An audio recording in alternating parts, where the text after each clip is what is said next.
સુભાષનગરના પંચવટી ચોક પાસે વૃક્ષ ધરાશાયી થતા એક વ્યક્તિને ઈજા, 2 વાહનોને નુકસાન। સુભાષનગરના પંચવટી ચોક પાસે આવેલ એસબીઆઈ પાસે અચાનક વૃક્ષ ધરાશાયી થવાનો બનાવ બન્યો હતો।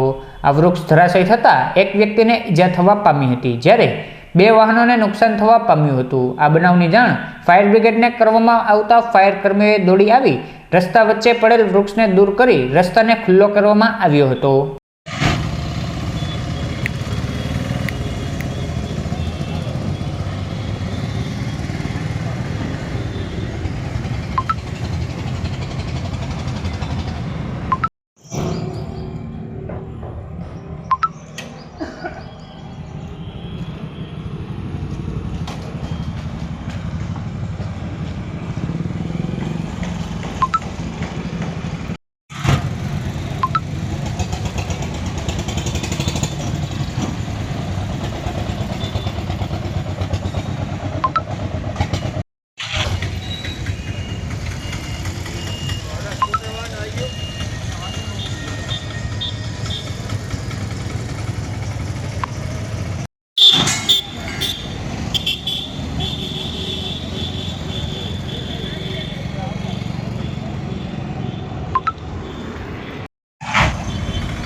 तो भाई बोना पड़ी गया है रेगुलर